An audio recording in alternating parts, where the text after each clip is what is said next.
Hello guys, welcome to my channel. स्वागत है आपका मेरे चैनल पे। मैं हरिप्रिय पटेल बात करूंगा आपसे इस वीडियो में नए चैप्टर के संबंध में, जिसका नाम है वृद्धि और विकास। अगर इस चैप्टर की बात करें तो चाहे वो सीटेट हो या टेट हो, सभी में 1 या 2 नंबर के प्रश्न आते ही हैं। ये हमारा 5वां पार्ट है 500 MCQs की सीरीज का। अगर आपने पहले के 4 पार्ट नहीं देखे हैं तो ज़रूर देखिएगा। डिस्क्रिप्शन में आपको प्लेलिस्ट का लिंक दे दिया जाएगा। चैनल पर अगर आप पहली बार आए हैं, चैनल सब्सक्राइब कर लीजिएगा, बेल आइकन दबा दीजिएगा, जिससे कि आपको नई वीडियोस की नोटिफिकेशन समय से मिलती रहे। देखिए, पिछले वीडियो की आपको लिंक जो है 4 जो वीडियोस हैं उसका लिंक तो मिल जाएगा। उसके साथ साथ आपको थ्योरेटिकल पोर्शन के और भी अन्य वीडियोस है बाल विकास के, तो वो भी आप देख सकते हैं। उसका लिंक आपको डिस्क्रिप्शन में दे दिया जाएगा।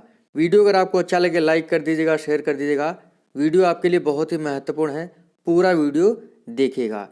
पहला प्रश्न हमारा, अपने आप को प्रेम करने की प्रवृत्ति क्या कहलाती है? अहंकारी प्रवृत्ति, नार्सिज्म की प्रवृत्ति, हिप्नोटिज्म की प्रवृत्ति या आत्म केंद्रित प्रवृत्ति। देखिए, स्वयं को प्रेम करने की जो प्रवृत्ति होती है वो कहलाती है नार्सिज्म की प्रवृत्ति। बी ऑप्शन आपका सही होगा। ये जो महोदय हैं ये स्किनर महोदय हैं, आपको पता होना चाहिए। ठीक है, स्किनर महोदय ने जो है क्रिया प्रसूत अनुबंधन सिद्धांत दिया था। अपने सिद्धांत को सिद्ध करने के लिए किस पर सबसे पहले प्रयोग किया था? चूहे पर प्रयोग किया था। फिर किस पर प्रयोग किया था? कबूतर पर। चूहे पर कब प्रयोग किया था? 1938 में। और 1943 में किस पर प्रयोग किया था? कबूतर पर। ठीक है, इस चीज़ को ध्यान रखिएगा। और स्किनर महोदय अमेरिका के निवासी थे। अगला प्रश्न है, बहुत ही अच्छा प्रश्न है, एग्जाम में पूछा जा सकता है। प्रश्न है, अभिवृद्धि से आशय शरीर तथा शारीरिक अंगों में भार तथा आकार की दृष्टि से वृद्धि होना जिसका मापन संभव है। यानी अभिवृद्धि जो होती है, जो ग्रोथ होती है, उसको मापा जा सकता है। ठीक है, तो ये जो कथन है ये किसका है? हरलाक का है, रॉस का है, सोरेनसन का है या डॉन का है? तो ये कहा है सोरेनसन महोदय ने। क्या कहा है इन्होंने, एक बार पढ़ लेते हैं। अभिवृद्धि से आशय शरीर तथा शारीरिक अंगों में भार तथा आकार की दृष्टि से वृद्धि होना है जिसका मापन संभव है। ठीक है, अगला प्रश्न है, अभिवृद्धि से आशय प्राणी का आकार एवं संरचना में परिवर्तन है, यह किसने कहा है? वेरी वेरी इंपॉर्टेंट परिभाषा है, क्योंकि छोटी छोटी परिभाषाएं जो है वो टेट के एग्जाम में अधिक पूछी जाती हैं, बड़ी परिभाषाएं नहीं पूछी जाती हैं। तो ये कहा है हरलाक महोदय ने। कौन सा ऑप्शन आपका सही है? Option B. क्या कहा है, एक बार अच्छे से पढ़ लीजिए। अभिवृद्धि से आशय प्राणी का आकार एवं संरचना में परिवर्तन है। अगला प्रश्न है, विकास जो है, विकास की दिशा क्या होती है? देखिए, जो डेवलपमेंट होता है वो जीवन पर्यंत चलता है। कैसे चलता है? जीवन पर्यंत। ठीक है, और जो इसकी दिशा होती है वो सामान्य से विशिष्ट की ओर होती है।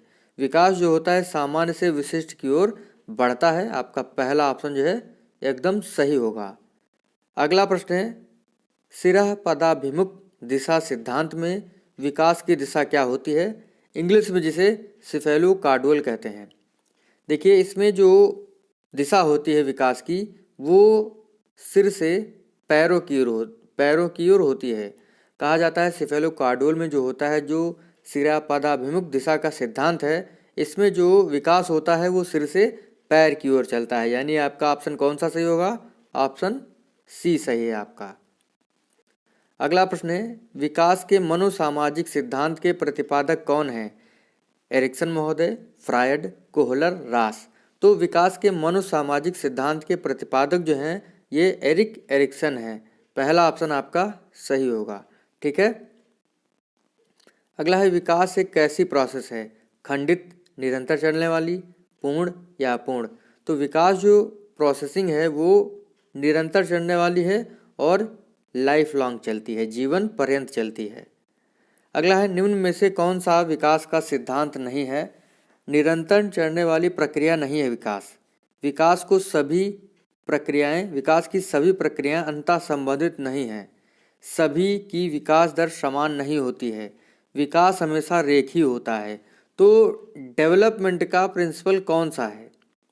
देखिए, निरंतर चलने वाली प्रोसेस है, इसमें लिखा है नहीं, तो आपका पहला ऑप्शन गलत। दूसरा ऑप्शन है, विकास की सभी प्रक्रियाएं अंतः संबंधित नहीं हैं, अंतः संबंधित होती हैं, दूसरा ऑप्शन भी गलत। और आपका चौथा जो ऑप्शन है विकास हमेशा रेखीय होता है, रेखीय नहीं होता है। ठीक है, तो आपका सी ऑप्शन सही है, सभी की विकास दर समान नहीं होती है। आपने देखा होगा जो विकास होता है वो सभी में समान नहीं होता है, कोई जल्दी बढ़ जाता है, कोई कम बढ़ता है। ठीक है, कोई ज़्यादा सीख पाता है, कोई कम सीख पाता है। तो विकास जो होता है वो सभी में समान नहीं होता है। तो विकास का सिद्धांत है सभी की विकास दर समान नहीं होती है। अगला प्रश्न है विकास कभी समाप्त न होने वाली प्रक्रिया है, यह कौन सा सिद्धांत होगा?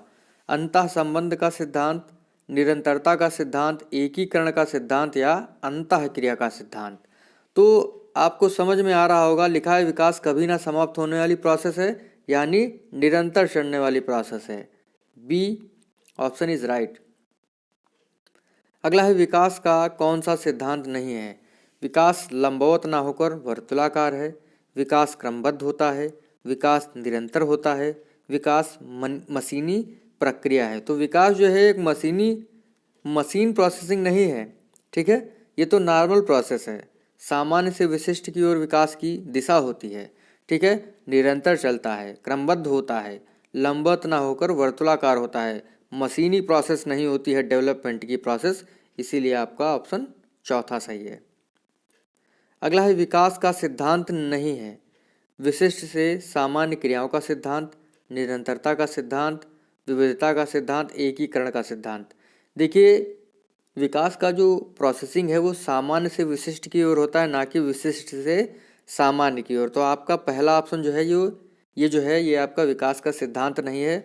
बाकी निरंतरता का सिद्धांत, विविधता का सिद्धांत, व्यक्तिगत विभिन्नता का सिद्धांत कह सकते हैं इसे, एकीकरण का सिद्धांत, ये जो है विकास के सिद्धांत है। लेकिन पहला आपका जो ऑप्शन है विशिष्ट से सामान्य क्रियाओं का सिद्धांत, ये विकास का सिद्धांत नहीं है। अगला प्रश्न है एक बालक पहले पूरे हाथ फिर उंगलियों को तथा फिर हाथ और उंगलियों को एक साथ चलाना सीखता है। क्या लिखा है? एक हाथ पहले पूरे हाथ को, पूरा जो आपका हाथ है, ठीक है, फिर उंगलियों को तथा फिर हाथ और उंगलियों को एक साथ चलाना सीखता है। यानी पहले जो बच्चा होता है हाथ चलाता है, फिर उंगलियां चलाता है, फिर लिखा है हाथ और उंगलियां एक साथ चलाने लगता है। तो कौन सा सिद्धांत होगा? निरंतरता का सिद्धांत, एकीकरण का सिद्धांत, सामान्य से विशेष की ओर का सिद्धांत, व्यक्तिगत विभिन्नता का सिद्धांत। यानी जो बच्चा है उसने उंगलियों और हाथ में एक जो है एकीकरण बना लिया है, तभी वो जो है हाथ और उंगलियों को एक साथ चलाना सीखता है। तो ये होगा एकीकरण का सिद्धांत। अगला प्रश्न है एक व्यक्ति का दूसरे व्यक्ति से अंतर सार्वभौमिक घटना जान पड़ती है। यह कथन किसका है? रॉस का, नन का, टायलर का, रूसो का? तो ये जो कथन है ये है टायलर का। देखिए इसको कैसे याद रखेंगे, एक व्यक्ति और दूसरा व्यक्ति, यानी एक ये व्यक्ति है दूसरा ये एक व्यक्ति है।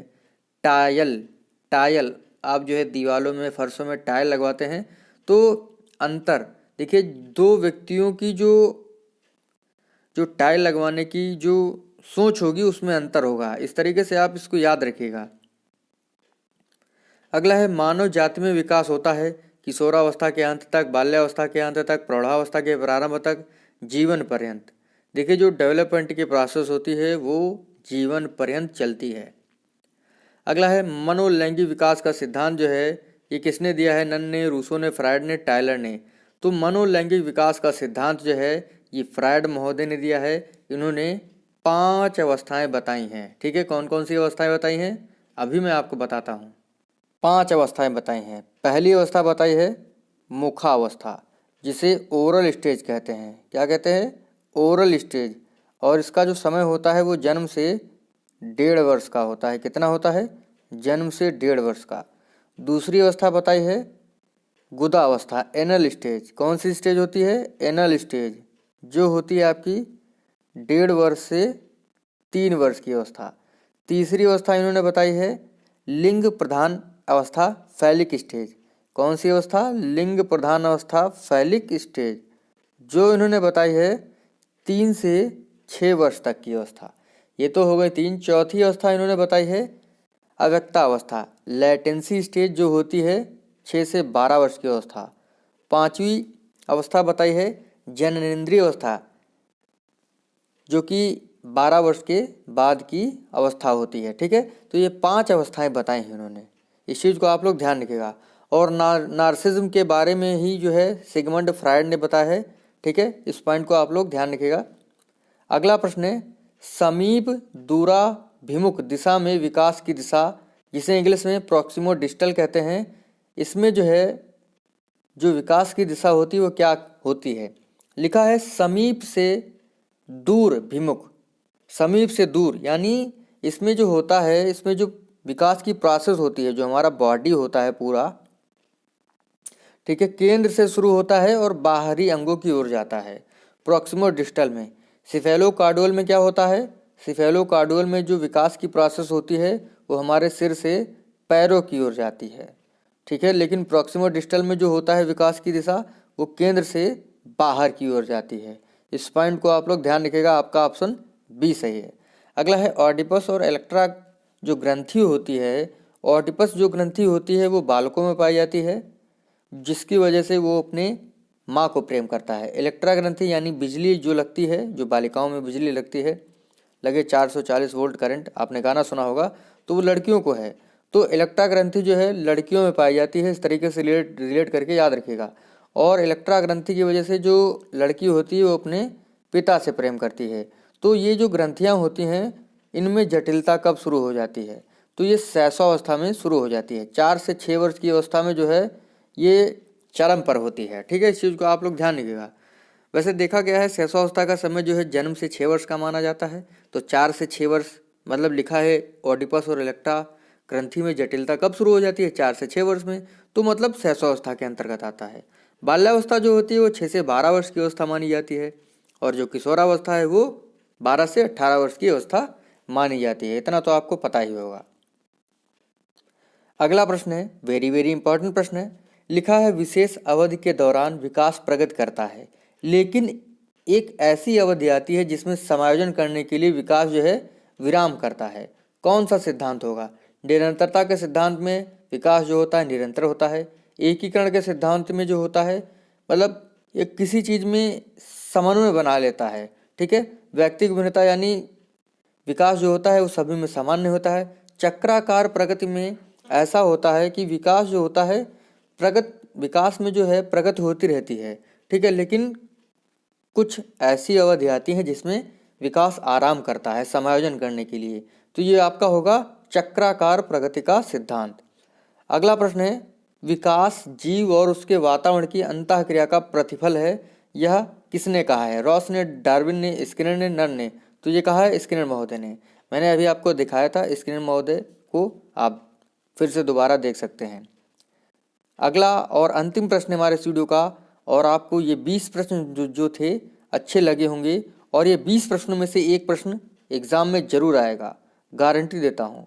क्योंकि इतने सारे चैप्टर हैं बाल विकास में, एक एक दो दो प्रश्न ही तो आते हैं। पता चला 30 नंबर का पेपर है और 30 चैप्टर हैं, तो भैया एक एक नंबर के प्रश्न ही पूछे जाते हैं। तो एक एक चैप्टर आपके लिए बहुत ही महत्वपूर्ण है। तो प्रश्न है, अभिवृद्धि के संबंध में कौन सा कथन सही है? देखें, निश्चित अवधि तक होती है, संख्यात्मक और गुणात्मक होती है, व्यापक अर्थ वाली होती है, मापी नहीं जा सकती है। देखिए, सही कथन है आपका अभिवृद्धि जो होती है वो निश्चित अवधि तक होती है। ठीक है, और जो अभिवृद्धि होती है जो गुणात्मक नहीं होती है, संख्यात्मक होती है, व्यापक अर्थ वाली नहीं होती है, ये संकुचित अर्थ वाली होती है। और जो अभिवृद्धि होती है, जो ग्रोथ होती है, उसको मापा जा सकता है। ठीक है, तो अभिवृद्धि के संबंध में आपका पहला ऑप्शन सही है, एक निश्चित अवधि तक होती है। अभिवृद्धि जो होती है संख्यात्मक होती है, और व्यापक अर्थ वाला विकास होता है, और विकास जो होता है संख्यात्मक और गुणात्मक दोनों होता है। ठीक है, अभिवृद्धि को मापा जा सकता है लेकिन विकास को मापा नहीं जा सकता है। तो इन पॉइंट्स को ध्यान रखिएगा। बाकी डिटेल से वीडियो अगर आप देखेंगे तो ये जो छोटे छोटे पॉइंट्स हैं आपको समझ में आ जाएंगे। तो इस प्रकार से आज का हमारा जो छोटा सा टॉपिक था अभिवृद्धि और विकास यहीं पर समाप्त होता है। मिलते हैं आपसे अगले वीडियो में। थैंक यू फ्रेंड्स, धन्यवाद।